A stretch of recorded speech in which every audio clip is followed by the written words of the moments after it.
अस्सलाम वालेकुम। Chemistry online class में वेलकम। आज हम डिस्कस करेंगे chapter number 2 experimental technique in chemistry. हमारे शॉर्ट सिलेबस में जो टेक्निक्स इंक्लूडेड है वो है sublimation, solvent extraction and chromatography. Firstly we will discuss sublimation.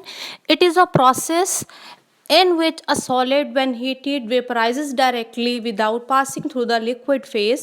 Sublimation वो प्रोसेस है जिसमें एक सॉलिड को हीट करते हैं और हीट करने पे वो लिक्विड फॉर्म में तब्दील हुए बगैर ही वेपर फॉर्म में कन्वर्ट हो जाता है।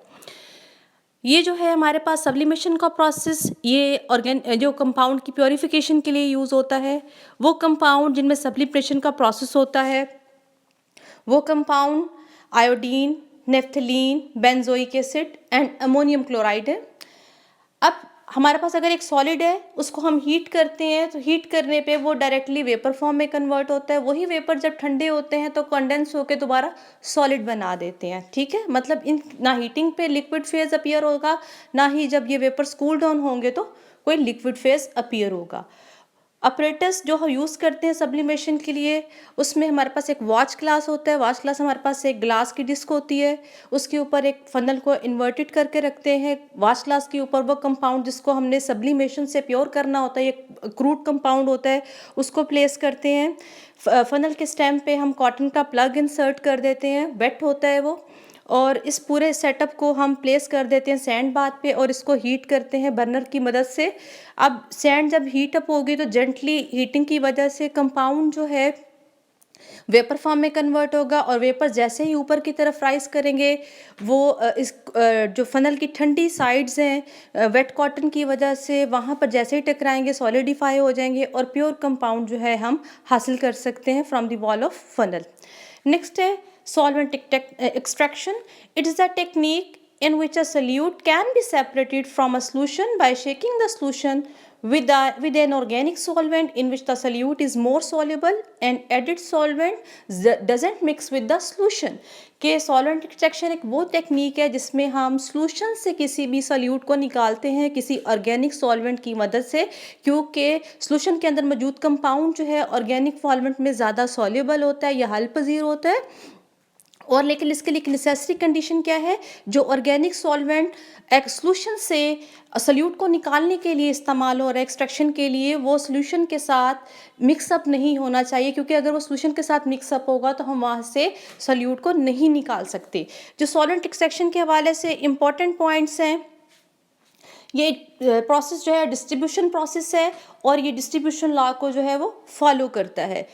ये टेक्निक यूज़फुल है for volatile and thermally unstable compound. Volatile compound वो होते हैं जो जल्दी से वेपर फॉर्म में कन्वर्ट हो जाते हैं और थर्मली अनस्टेबल कंपाउंड वो होते हैं जो हीट करने पे डिकम्पोज हो जाती हैं। ठीक है, ये जो सॉल्वेंट एक्सट्रैक्शन टेक्निक है इसको यूज़ किया जाता है for the separation of organic compound from water. Water में अगर कोई ऑर्गेनिक कंपाउंड सिंथेसिस के दौरान चला गया है तो वहाँ से उस ऑर्गेनिक कंपाउंड को निकालने के लिए सॉल्वेंट एक्सट्रैक्शन की टेक्निक यूज़ होती है।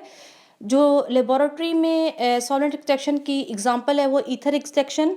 ईथर जो ऑर्गेनिक सॉल्वेंट है इसका बॉइलिंग पॉइंट बहुत कम होता है एज़ कम्पेयर टू वाटर, तो इसको परफॉर्म करने के लिए हम जो अपरेटस यूज़ करते हैं वो है सेपरेटिंग फनल। सेपरेटिंग फनल में एक्वस लेयर को प्लेस करते हैं, फिर इसमें ऑर्गेनिक सॉल्वेंट ईथर डालते हैं और दोनों सॉल्वेंट्स को हम शेक करते हैं ताकि इसके एरिया ऑफ कॉन्टेक्ट ज़्यादा हो जाए और सॉल्यूट जो है वो एक्वस फेज से ईथर लेयर में चला जाता है। फिर इन दोनों लेयर्स को अलाउ करते हैं to stand for some minute और उसके बाद दोनों लेयर को सेपरेट कर देते हैं। ईथर क्योंकि ऑर्गेनिक सॉल्वेंट इसका बॉइलिंग पॉइंट कम है, इसको इजीली एवेपोरेट करके वहाँ से प्योर ऑर्गेनिक कंपाउंड को हम हासिल कर सकते हैं।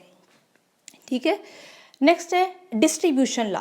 डिस्ट्रीब्यूशन लॉ जो है it states that solute distribute itself between two immiscible liquid in a constant ratio of respective of the amount of solute added.